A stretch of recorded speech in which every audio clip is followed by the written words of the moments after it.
अस्सलाम वालेकुम जी। आज आप लोगों के लिए बना रहे हैं एक और वैरायटी चटनी में क्योंकि आपको पता है आगे से रमज़ान आने वाला है इंशाल्लाह से, तो ये है कि काफ़ी ज़्यादा वैरायटीज़ अब रमज़ान के तरफ से आएंगी, इफ्तारी के लिए होंगी।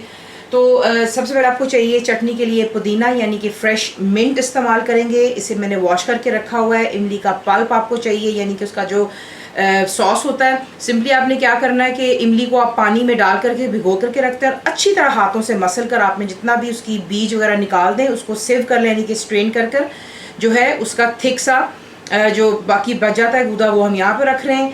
बीच में जाएगा गार्लिक यानी कि लहसुन, रेड चिली पाउडर यानी कि पिसी हुई लाल मिर्चें, सॉल्ट यानी कि नमक, क्यूमिन सीड्स यानी कि ज़ीरा आपको चाहिए। इसको आप ड्राई रोस्ट करेंगे एक पैन में और उसके बाद इसे दरदरा सा पीस लें या बेशक साबुत रख लें, नॉट एन इशू। लेकिन इसे अगर आप घर में बना करके रखें जाज में तो किसी भी हांडी में डालेंगे इसका जायका बहुत ही ज़बरदस्त आता है।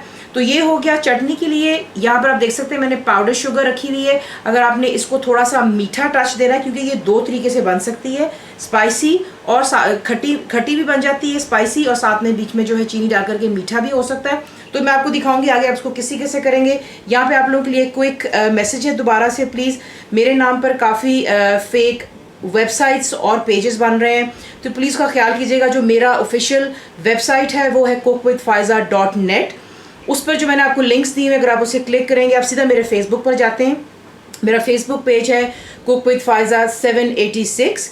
तो इसका आपने ख्याल रखना है। फेसबुक अगर आप देखें कोई फेक है या वेबसाइट आप देखेंगे कि वो फेक है तो प्लीज़ वो .uk के नाम पर है, यानी कि cookWithFaiza.uk के नाम पर वो बना रहे हैं, तो प्लीज़ ज़रूर रिपोर्ट कीजिएगा, इसका ख्याल कीजिए। आप बहन भाई हैं तो आपको दिखाते हैं अब इसको बनाना। जब ले लेते हैं ग्राइंडर का, उसमें आप डाल लेंगे जो आपका पुदीना है यहाँ पे यानी कि मिंट, गार्लिक चला गया, लाल मिर्चों का पाउडर, सॉल्ट यानी कि नमक, क्रस्टेड रोस्टेड ज़ीरा चला गया बीच में, और इसमें आप ऐड करेंगे जो कि आपका इमली का जो हमने पानी निकाल करके रखा हुआ है, यानी कि उसका थिक सा जो गूदा होता है वो हमने रख लिया, बाकी बीज निकाल करके हमने डिस्कार्ड कर दिए हुए।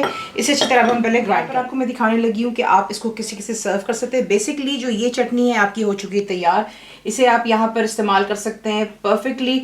बिरयानी हो अगर आप वो खा रहे हैं, समोसे वगैरह हो तो ये उसके साथ जा सकती है। उसके बाद अगर आप चाहते हैं तो बिरयानी के साथ में एक और वेरिएशन दही आप लेंगे और इसी में आप डालेंगे थोड़ी सी यही पिसी हुई चटनी, इसको आप मिक्स कर लेंगे और ये भी आप इस्तेमाल कर सकते हैं समोसों के साथ या फिर जो भी आपकी फेवरेट बिरयानी है उसके साथ में आप खा सकते हैं।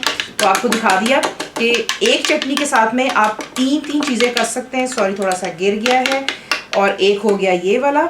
उसके बाद आपको मैं दिखा देती हूँ यहाँ पर कि आपने जो इसी को आपने मीठा अगर करना है यानी कि चाट वगैरह के लिए इस्तेमाल करना है या फिर पकौड़ों के साथ में भी तो मीठा वाला ज़्यादा अच्छा लगता है। तो आप क्या करेंगे इसी तरीके से यूँ चटनी ले लेंगे जितनी भी आपको चाहिए और अपने जायके के मुताबिक आप बीच में चीनी ऐड करेंगे, यानी कि मैं यहाँ पे इस्तेमाल कर रही हूँ पाउडर शुगर। उसमें ये किसमें कोई दाना नहीं होगा और ये परफेक्टली मिक्सअप हो जाएगा। तो ये देख लें एक चटनी से आपके सामने मैंने 3 वेरिएशंस कर दी हैं। रमज़ान में आपको इफ्तारियों में ज़रूर काम आएंगी ये। इसे आप बनाएं, एयर टाइट डब्बों में डाल करके फ्रिज में रखें, आराम से आप इसको महीने से 2 महीना इस्तेमाल कर सकते हैं। सिर्फ शर्त ये होती है कि बीच में कोई झूठा या गंदा चमचा ना हो, वरना इसमें एक जाला सा बन जाता है और ये ख़राब हो सकती है। तो ये हो गया यहाँ पर तैयार। अब इसे डिश आउट कर लेते हैं। तो ये रही आपकी इमली और पुदीने की चटनी।